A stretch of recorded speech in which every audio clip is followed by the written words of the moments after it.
다음 예상. 남반구의 열대저기압과 온대저기압. 야, 이거 주목해봐.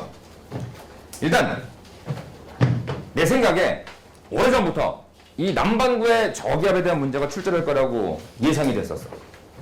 근데 아직까지 또 이렇다 할 만한 출제에 대한 문제, 기출문제가 없네. 근데 요 열대저기압하고 온대저기압 둘 중에서 나는 열대저기압이 먼저 출제가 될 거라고 보여. 나한테 그렇게 예상이 되고 있어. 알겠지?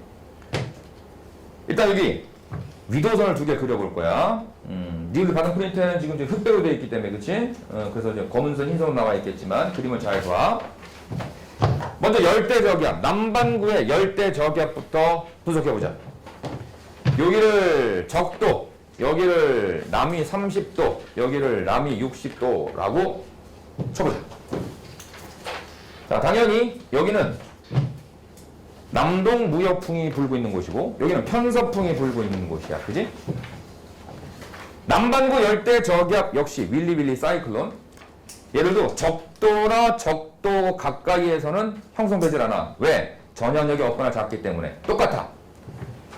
그래서 이 열대 해상에서 적도를 제외한 열대 해상에서 발생한 저기압이 무역풍을 타고 동에서 서로 서쪽으로 진행한다는 거야. 서쪽으로 진행한다는 거야. 가다가 여름부터 초가을까지는 이렇게 중위도까지 이동할 수가 있을 거라고. 자, 그런데 여기 남반구의 열대 저기압이 요쯤에 와 있을 때와 요쯤에 와 있을 때를 생각해 보게 되면 이 열대 저기압의 진행 방향이 이 방향이잖아. 그지? 열대 저기압의 진행 방향이 이 방향이잖아. 그지? 아, 자식들 4개 찍는다고 하니까 굉장히 진지하네, 오늘. 언제 우리 수업분이 이렇게 진지한 적 있었나, 그치? 훌륭해. 지금처럼만 해줘. 알겠지? 자! 좀 더 맞춰볼게. 알겠지? 근데 5개라고 내가 약속은 못하겠다. 이제 방송 중이기 때문에. 자, 일단 4개 이상. 최소 4개 맞춰볼게. 자, 남반구니까 왼손. 알지? 상승기류 저기압에서 무슨 방향으로 바람 불어 들어가? 시계 방향으로 바람 불어 가야 되지. 시계 방향으로 바람이 이렇게 불어갈 거라고. 시계 방향으로 바람이 이렇게 불어 들어갈 거라고. 중심적으로. 시계 방향으로 바람이 불어 들어가. 시계 방향으로 바람 불어 들어가. 그러면 이미 뭐 알고 있는 얘기지만 여기 어때? 여기 파란색 태풍의 진행 속도, 여기 노란색 중심으로 불어가는 바람의 풍속. 두 개가 상수야 보강이야? 보강이지. 여기 상수야 보강이야? 노란과 파란 거. 이쪽 보강이지. 보강되면 위험해 안전해? 위험해. 위험 반원. 그럼 반대로 요쪽은 어떻게 돼? 안전 반원, 가항 반원이 되겠지. 자, 이 그림을 그려놓게 되면 이런 생각을 한다고. 자, 적도가 여기 있어. 북반구는 요렇게, 남반구는 요렇게. 북반구가 이쪽이 위험했잖아. 그치? 진행 방향 오른쪽. 남반구도 여기가 위험하단 말이야. 그지? 그러니까 아하, 북반구나 남반구나 진행 방향의 오른쪽이 위험한 거죠? 라고 하면 안 돼. 진행 방향의 오른쪽. 북반구는 오른쪽이 위험 반원이야. 근데 남반구는 여기서 볼 때 오른쪽인 것 같지만 진행 방향의 왼쪽이야, 오른쪽이야? 그렇지. 잘했어. 진행 방향의 왼쪽이야, 오른쪽이야? 왼쪽. 좀 오늘 달리 보인다, 니들. 왜 그래? 평소처럼 해. 그래서 어쨌든 오른쪽 왼쪽으로 하지 말고 인코스, 얘가 트랙 운동을 할 때 인코스가 위험한 거야. 알겠니? 남반구든 북반구든 인코스가 위험한 거야. 그렇게 분석해두면 돼. 됐니? 자, 그런데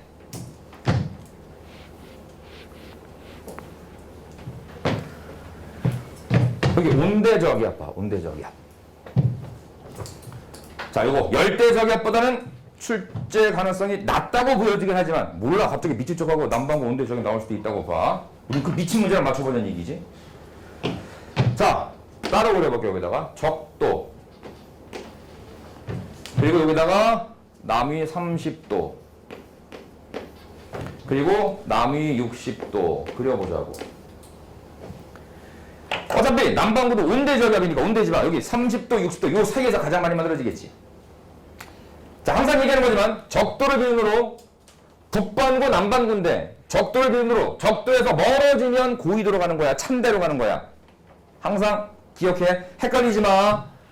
북반구는 북쪽으로 갈수록 고위도로 가는 것이고 차가운 데로 가는 거지만 남반구는 남쪽으로 갈수록 차가운 데로 그리고 고위도로 가는 거야. 그러면 남반구도 역시 북반구처럼 위도 60도 부근에서 정체전선이 형성이 되겠지. 한 이쯤에서 만들어진다고 치자, 정체전선이. 그러면 여기는 편서풍을 타고 저위도에 따뜻한 공기가 이동해 올 테고, 여기는 고위도의 찬 공기가 이쪽으로 이렇게 이동해 오겠지. 그럼 찬 공기와 더운 공기가 만나는데 북반구랑 대칭이야.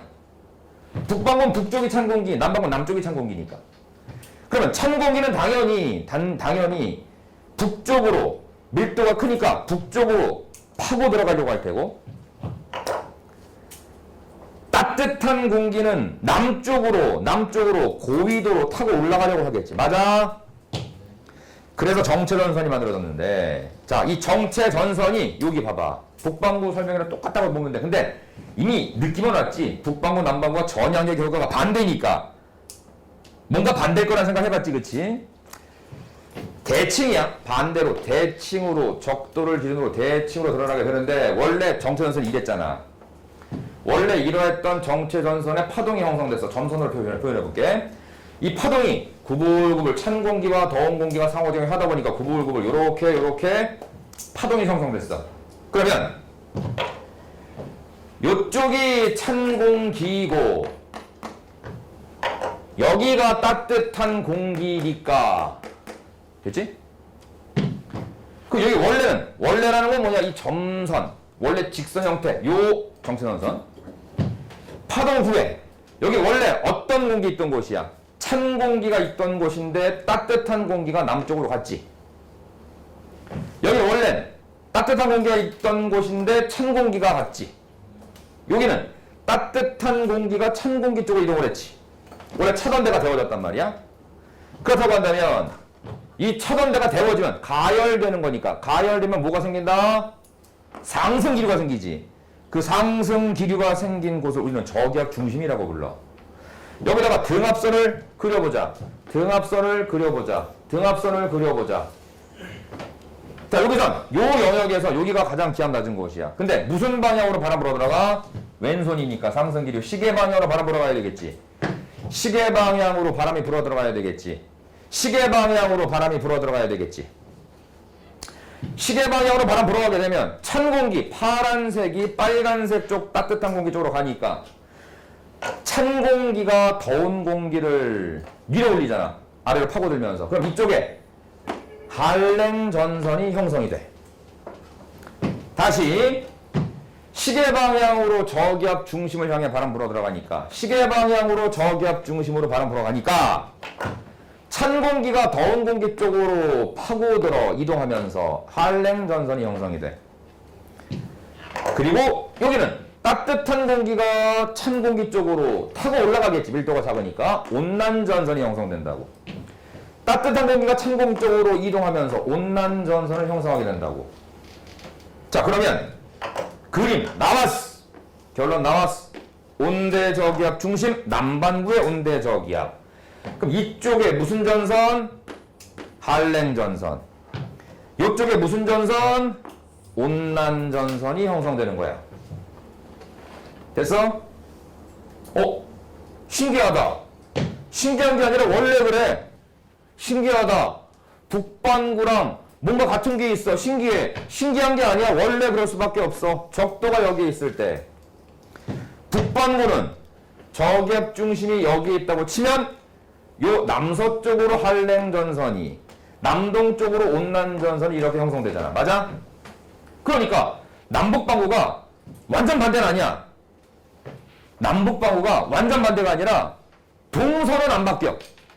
남북은 대칭적으로 뒤집어지는데 동서는 안 바뀌어. 즉 적도를 기준으로 대칭으로 뒤집어져. 근데 동서는 안 바뀌는 거야. 봐. 서쪽에 한랭, 서쪽에 한랭. 동쪽에 온난, 동쪽에 온난. 그지? 그래서 봐. 북반구는 남서쪽으로 한랭 전선, 남반구는 북서쪽으로 한랭 전선. 북반구는 남동쪽으로 온난 전선, 남반구는 북동쪽으로 온난 전선. 동서는 안 바뀌어. 남북만 바뀌었지. 그래서 기억해. 북반구에서는 온대저기압이 온남전선과 한랭전선이 이렇게 지나가지. 편서풍 타고 서해서동으로. 남반구도 서해서동으로 가, 편서풍 타고. 근데 북반구의 온대저기압은 이렇게 지나가는데 남반구의 온대저기압은 굉장히 도도하고 위풍당당해. 알겠지? 표정 다시 정리해봐. 그렇지. 그런 분위기. 자꾸 지금 기가 모든 곳으로부터 우주 배경모습 온다고 그랬지. 그 부정타기 하지 마. 알겠어? 조심해. 경고. 경고. 자, 하나만 더 해보자. 여기 봐. 여기 남동풍, 남서풍, 북서풍. 알고 있지? 저기압 중심에서 반시계 방향으로 바라보러 가야 되니까. 그지? 여기는 시험에 잘 등장하지 않아. 한 번도 수능 목표에서 묻지 않았어. 온대 저기압으로. 왜? 전선이 없는 곳이거든. 하지만 우리는 북동풍이 분다는 거 알고 있잖아. 여기 어떨까? 저기압 중심으로 무슨 방향으로 바람 불어 간다고? 무슨 방향으로 바람 불어 간다고? 시계 방향으로. 그럼 어떤 풍? 남동풍. 아니, 남서풍. 남서풍. 그치? 쟤는 동화됐어. 쟤 막아. 남서풍. 알겠지? 동서남이 바뀌는 거 아니니까 남서풍. 여기 시계 방향 보러 가는데 무슨 풍? 북서풍. 시계 방향으로 불어 들어가는데 무슨 풍? 북동풍. 남서풍, 북서풍, 북동풍이 불게 돼. 물론 여기 나온다면 어떻게 주면 돼? 역시 시계 방향으로 바람 불면 되니까 무슨 풍? 남동풍이 불게 된다고. 이렇게 돼서 편서풍을 타고 이렇게 또는 이렇게 지나가겠지. 얘도 마찬가지로 이렇게 지나가겠지. 이해됐냐? 오케이? 남반구의 온대 저기압과 열대 저기압에 대해서 살펴봤어.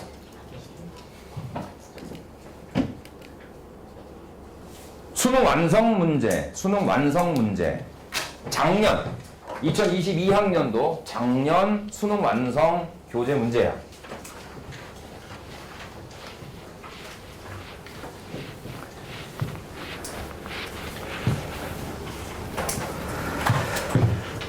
자, 문제 풀 시간을 뭐 주면 좋겠지만 같이 해보자. 시간이 없으니까. 시간 아껴야지, 그지?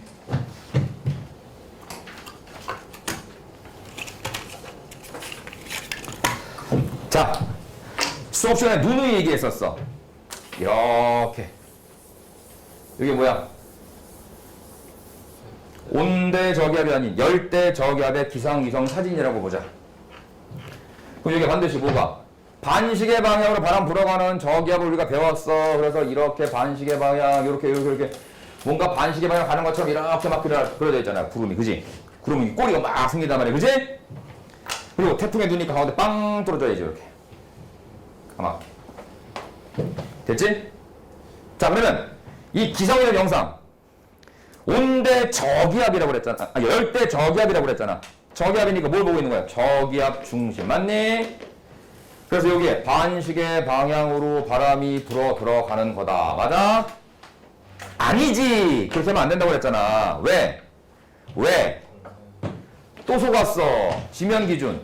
상승 기류 생기면 요렇게 지면 근처에서는 공기가 수렴하고 여기로 발산해서 상공은 발산이고 하강기로 생기고 이렇게 오고 이렇게 가고 이렇게 돼서 이렇게 가고 이렇게 들어온다 했지. 지상이 저기압이면 상공은 고기압. 지상 수렴, 상공 발산. 반대지. 여기 지상은 발산이니까 고기압. 여기는 수렴하는 저기압이라고. 지상과 상공은 서로 반대야. 그러면 열대 저기압이니까 뭘 보고 있는 거니 지금? 지상의 저기압이 발달해야 돼. 맞아? 지상의 저기압 발달해서 반시계 방향으로 바람 불어가야 된다고. 여기서는 시계 방향으로 고기압, 북방구 고기압이니까 시계 방향으로 바람 불어 나가는 이런 상황이 되겠지. 열대 저기압이 구름이 이렇게 생길 거란 말이야. 구름이 이렇게 생길 거란 말이야. 이렇게 생길 거란 말이야. 그리고 가운데 여기는 태풍의 눈. 구름이 없는 영역. 바람도 거의 없는 영역. 즉, 이거 누가 찍은 거야? 조선일보 기레기가 찍은 게 아니라 상공에서 저 높은 곳에서 인공위성이 찍은 거잖아. 그지? 뭘 보고 있는 거야? 고기압 중심을 보고 있는 거야? 저기압 중심 보고 있는 거야? 고기압 중심 보고 있는 거라니까. 즉 얘는 다시 한번 강조하지만 고기압이야. 다섯 번 강조했다. 더 잘 보게 해줄게. 고기압. 더 잘 보이지 않니? 아니다. 미안하다. 이게 원래 색깔 잘 칠해주면 잘 보여야 된다. 고기압 중심 보는 거야. 그러니까 어떻게 돼야 돼? 시계 방향으로 바람이 불어 나가는 이 상황을 보고 있는 거라고. 이해됐니? 즉 열대 저기압의 구름이 형성되면, 태풍의 구름이 형성되게 되면 어느 부위까지는 반시계 방향으로 수렴해서 바람이 불어 들어가는 현상이 나타나는데, 어느 지점부터인가 어느 고도부터인가는 시계 방향으로 바람이 불어 나가는 이런 현상이 보이게 된다고. 그 높이, 반시계 방향으로 불어 들어가던 바람이 시계로 불어 나올 때, 시계 방향으로 불어 나올 때 그 교차되는 지점이 어디냐, 그건 정해져 있지 않아. 그건 정해져 있지 않아. 그때 상황 따라 태풍의 규모 따라 달라. 그러니까 어쨌든 지면 근처는 반시계 방향으로 바람 불어 들어가고, 상공에서는 시계 방향으로 바람 불어 들어 나간다 생각하면 돼. 그러면 예전에 한번 설명했던 게 있었어. 여기 봐. 그게 가능한 거야, 물리학적으로? 중심으로 바람이 엄청 중심 부서 세이니까 확 가다가 확 갑자기 바뀌어? 확 반시계 됐다 갑자기 확 바뀌어? 이건 UFO지. 그게 가능하지 않고, 그건 가능하지 않고, 이거 이렇게 반시계로 와 들어오다가 중심으로 오게 되면 태풍의 눈에 가까워지니까 풍속이 약해져, 강해져? 약해지지. 야 올라가다가 샥 나가는 거야. 이제 알겠니? 됐어? 태풍의 눈 쪽으로 접근하면서 태풍의 눈에서 풍속이 거의 약하게 나타나니까, 그래서 와 하다가 약해지면서 올라가다가 시계로 바뀌어버리는 거라고. 이해됐어? 자, 집에 가서 다시 한번 문제 복습해봐. 지금은 바로 갈게. 정답은 1번이야. 잘 봐. T1일 때 풍선의 고도는 T3일 때보다 낮다라고 했어. 여기 보자. T1이면 이거지. 여기가 지금 풍선을 띄운 시점이야. 요렇게. 반시계 방향이야, 시계 방향이야? 반시계 방향이지. 자, 계속 가고 있는데 여기 T2를 봤더니 T1 해서 쭉 올라가서 T2를 봤더니 어때? T2. 여기 T1이고 요렇게 들어와서 여기 요렇게 여기가 T2네. 맞니? 시계 방향이야, 시계 반대 방향이야? 시계 반대 방향이지. 아직은 T1과 T2 고도에서 아직은 반시계 방향으로 돌고 있네. 그치? 이건 지면 근처라고 봐야 돼? 상공이라고 봐야 돼? 아직 상공에서 지면 근처 상공 그러면 또 기준이 애매해지니까 그냥 아직 시계 방향으로 풍향은 바뀌지 않은 거야. 그치? 근데 좀 더 시간 지나서 가면서 어떻게 됐냐면 T3에서 우와 해서 뭐로 바뀌었어? 시계 방향으로 바뀌어버렸지. 그럼 시계 방향 바뀐데 요 T3가 시계 방향으로 지금 바람이 불어 나가고 있으니까 이거는 상공에 가까운 영역이라고 봐야 되겠지. 이해됐니? 그래서 T1일 때 풍선의 고도는 여기 반시계 방향 풍향이고, T3일 때 이건 시계 방향 풍향이니까 누가 고도가 높다고 봐야 돼? T3일 때가 고도가 높다고 봐야지. T1과 T2일 때 고도가 같다면 가정이야. T1, T2 얘하고 고도 같다면 수평 방향의 이동 속도는 T1일 때가 T2일 때보다 빠르다. 이건 뭘 보면 되냐면 태풍은 중심으로 가까워지면서 기압이 낮아지지. 풍속도 빨라지기 마련이야. 단 아주 중심에 가까워서 태풍의 눈이 되면, 태풍의 눈 영역이면 풍속이 아주 약하잖아. 그지? 단 태풍의 눈을 제외한 나머지 영역에서는 중심으로 올수록 풍속이 빨라져야 되겠지. 그거 생각해주면 돼. 풍선은 띄운 지역보다 북서쪽 지역에서 발견되었다 그랬는데, 요거 보고 발견 시점 요렇게 갔으니까 발견 여기 됐으니까 근데 북동쪽으로 가고 있어요. 답은 맞췄는지 모르겠지만 이거는 내가 원하는, 문제가 원하는 답이 아니야. 뭐겠니? 여기 보이지? 태풍이 어떻게 가고 있어? 남서에서 북동 방향으로 가고 있지? 그치? 그러니 얘가 반시계로 돌든 시계로 돌든 반시계로 돌든 시계로 돌든 점점 북동쪽으로 가고 있으니까 풍선은 당연히 여기서 풍선이 투입됐어. 그러면 투입된 풍선이 발견되는 지점은 어느 쪽? 당연히 투입된 지점에서 북동쪽 어느 지점이 되겠지. 이렇게 해서 문제 풀면 되는 거라고. 북서쪽이 아니고 북동쪽이 돼야지. 이해됐니? 자, 열대적인 문제 풀어봤어. 뒤에 보면 해설이 있다. 해설이 있다. 해설 집에 가서 열심히 읽고 문제 다시 한번 복습해봐. 알겠지?